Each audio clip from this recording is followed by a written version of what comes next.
किसान साथियों, दिसंबर का महीना चल रहा है और जो किसान साथी प्याज की खेती करते हैं उनके लिए यह प्रॉपर टाइम है कि वो अब अपने खेतों की तैयारी कर ले और प्याज की सोइंग स्टार्ट कर दे।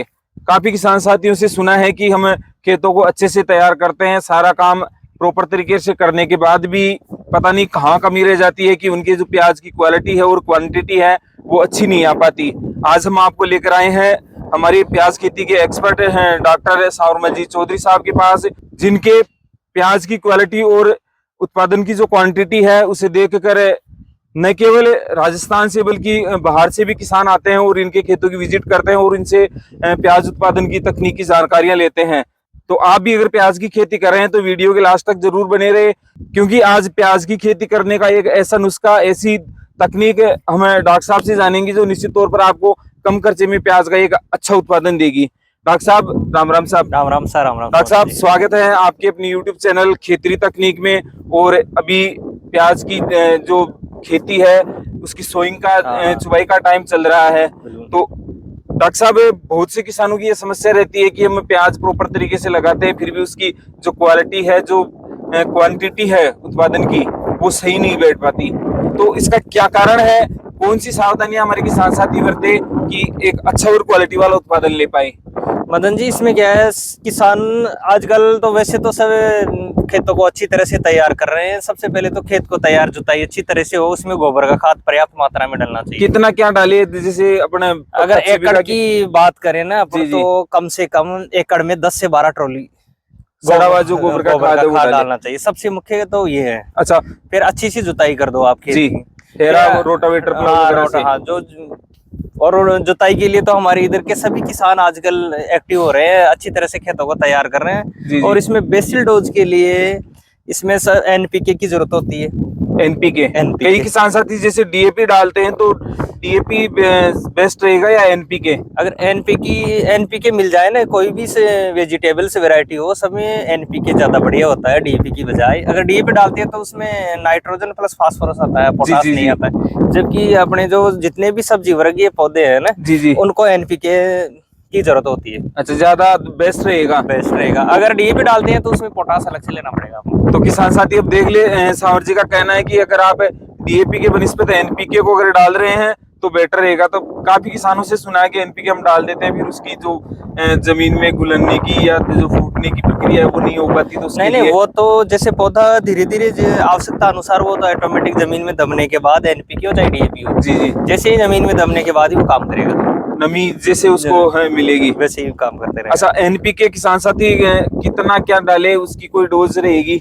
ये अपने जैसे मान लो 50 से 60 किलो डाल सकते हैं एकड़ का। प्रति एकड़ के हिसाब से 50 से 60 किलो? 50 से 60 किलो तो एनपीके डाल सकते हैं जी।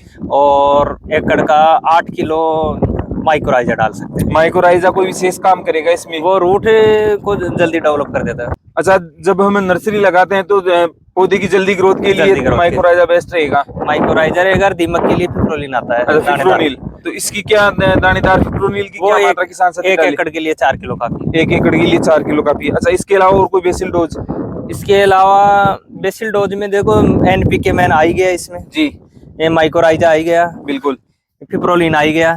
और जिप्सम अगर डाल सकते हैं तो जिप्सम इसमें और भी बेस्ट होता है। जिप्सम में क्या होता है, कैल्शियम अच्छा और सल्फर होता है उसमें। अच्छा, जो प्याज के लिए सबसे ज्यादा जरूरी होता है सल्फर। हाँ, और ये इजी मिल जाता है, सस्ता भी होता है, सभी सहकारी समितियों पे उपलब्ध है। कितना डाले सल्फर, कोई क्वांटिटी का? जिप्सम का जिप्सम डाल सकते हैं, पर 1 एकड़ में 8 बैग डाल सकते हैं। 1 एकड़ में 8 बैग।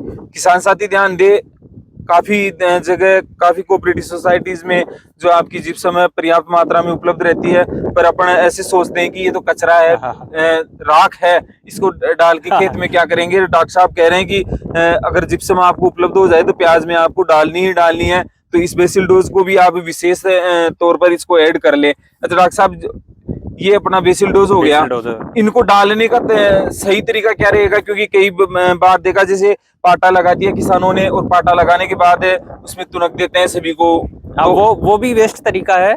और आजकल जैसे बेड रिच बेड जो मशीन आती है, जी जी, उसमें बीजने वाली मस्सी पेटी होती है ऊपर, जी जी सीड ड्रिल, जी, उससे भी डाल सकते हैं। और वो सबके पास उपलब्ध नहीं है तो ऐसे छिड़काव करके फिर बेड डाल सकते हैं। नहीं, कई किसानों का कहना है कि जैसे उसे बिजाई वगैरह करते हैं तो वो साहब एक जगह ही खाद डल जाता है, जबकि जो तुनकने वाला काम होता है उसमें पूरी मिट्टी में वो फैल जाता है। तो हाँ। जो प्याज अपने लगाते हैं तो सभी को पर्याप्त मात्रा हाँ, में सभी को ये मिल पर्याप्त। जाती है।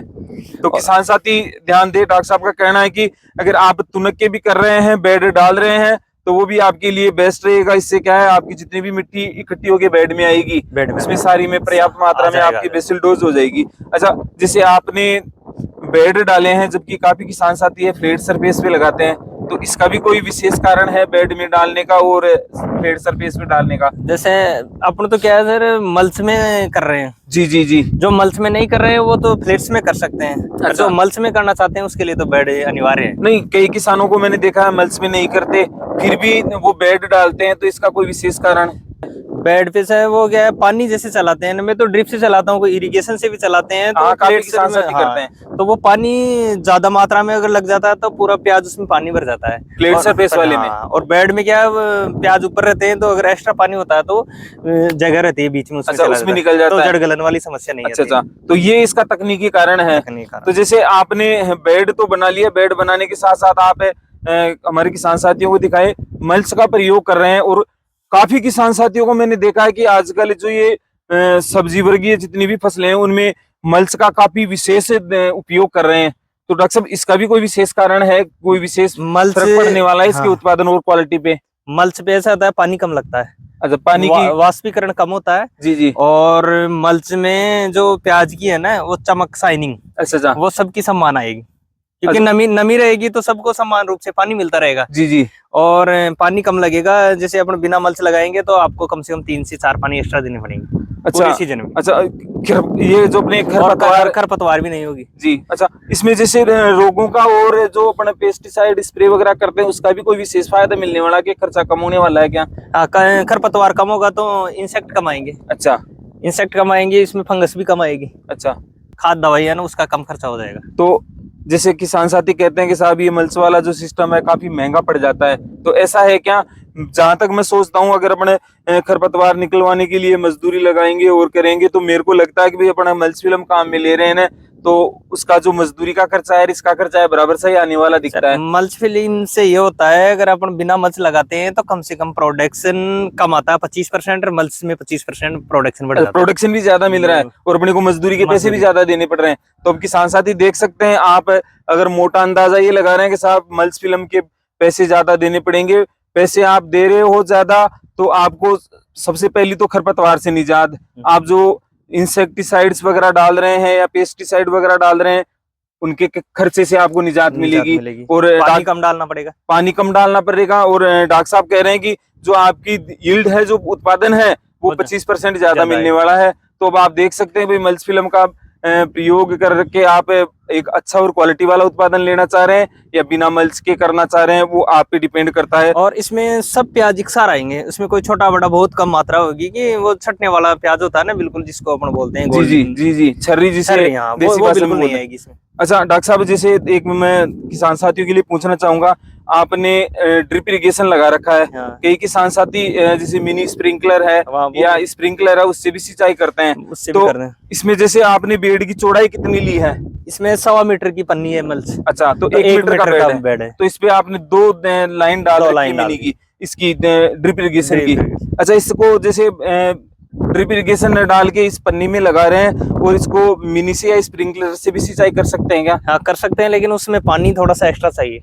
एक्स्ट्रा चाहिए होगा। एक्स्ट्रा चाहिए होगा। तो किसान साथी ये भी देख ले, अगर आपके पास ड्रिप इरिगेशन की व्यवस्था नहीं है, तो आप पन्नी में लगा रहे हैं, तो आप इरिगेशन के लिए मिनी स्प्रिंकलर और स्प्रिंकलर को भी काम में ले सकते हैं। और आजकल तो राज्य सरकार की ओर से जो आपकी मल्च फिल्म है, ड्रिप इरिगेशन है, स्प्रिंकलर है, मिनी स्प्रिंकलर है, सभी पे अनुदान दिया जा रहा है। और कम रेटों में आप जो अपनी इरिगेशन की पद्धतियां हैं उनको अपनाकर पानी का एक संतुलित और मैनेजमेंट तरीके से उपयोग कर सकते हैं। मल्च फिल्म या इरिगेशन से संबंधित किसी भी प्रकार की सुविधा का लाभ लेने के लिए आप नीचे दिए गए कॉन्टैक्ट नंबर पे श्री बालाजी ट्रेडिंग के रमेश जी से भी संपर्क कर सकते हैं। ये अच्छी और सस्ती दरों पर आपको क्वालिटी वाली ड्रिप इरिगेशन सिस्टम, मिनी फव्वारा सिस्टम और मल्च फिल्म उपलब्ध करवाते हैं। किसी भी क्यूरी के लिए आप लिख सकते हैं। अच्छा डॉक्टर साहब, ये बता दिया आपने कि भाई अपने को किस तरीके से खेत को तैयार करना है, किस तरीके से अपने को मल्च फिल्म या ड्रिप इरिगेशन को उपयोग में लेना है। जैसे आपने बात की प्याज लगाने का अब समय प्रॉपर है, तो किसान साथी कब तक है इस प्याज की सोइंग कर सकते हैं? देखो दिसंबर का महीना सबसे बेस्ट रहता है प्याज के लिए जी। दिसंबर से जनवरी फर्स्ट वीक तक लगा दो जी। और नर्सरी को 45 से 55 दिन में लगाने की कोशिश करें। अच्छा, ट्रांसप्लांट जैसे ही नर्सरी को 45 से 55 दिन की हम करते हैं तो इसकी रूट डेवलप ज्यादा होते हैं। अच्छा डॉक्टर साहब, एक बात काटना चाहूंगा, मैंने काफी किसान साथियों को देखा है भी नर्सरी लेट से लगाते हैं। हाँ। और फिर जब सब किसान साथी लगाते रहते हैं, प्याज लगभग सारे रकबों में लग जाता है, तो वो बक्के क्या करते हैं 30 दिन की 35 दिन की नर्सरी नहीं होती और उसको उठा के लगा देते हैं। तो उसमें वो छर्री ज्यादा रहती है, दाना उसका एकसार नहीं बैठता है प्याज। तो अब देख ले किसान साथी, आपकी नर्सरी कम से कम 45 दिन की होनी चाहिए और 45 से 55 दिन बेस्ट है। 45 से 55 दिन, और अगर ज्यादा लंबे समय तक आप अगर नर्सरी को खेत में रखते हैं फिर लगाते हैं तो भी, हाँ, उसकी जो जड़ें होते हैं ना, रूट, जी जी, वो डेवलप कम होते हैं, वो डेवलप कम होती है। तो किसान साथियों आप देख सकते हैं, मेरे हिसाब से तो जो प्याज लगाते समय आपको प्रिकॉशंस रखनी है उनकी जानकारी डॉक्टर साहब ने दे दी है। इसके अलावा भी अगर आपको प्याज की खेती से संबंधित किसी भी प्रकार की अगर जानकारी चाहिए तो हमारे प्याज खेती के एक्सपर्ट डॉक्टर सांवर जी से आप संपर्क कर सकते हैं। इनके कॉन्टैक्ट नंबर हमने डिस्क्रिप्शन में दे रखे हैं। निश्चित तौर पर ये आपकी सेवा के लिए सदैव तत्पर है। जानकारी पसंद आई हो तो वीडियो को लाइक और शेयर जरूर कर दीजिएगा, ताकि जो अन्य किसान साथी प्याज की खेती कर रहे हैं, कई प्रकार की समस्याओं का सामना उनको करना पड़ता है, उनको भी ऐसी महत्वपूर्ण जानकारियां मिल सके। तो आज के लिए बस इतना ही, फिर मिलेंगे आपके अपनी YouTube चैनल खेती तकनीक में खेती बाड़ी से संबंधित कुछ नवाचारी और ज्ञानवर्धक जानकारियां लेकर, जो आपकी खेती बाड़ी को एक कम खर्चीली और मुनाफेदार बनाएंगे। तब तक के लिए सभी किसान साथियों को राम राम, जय हिंद, जय भारत।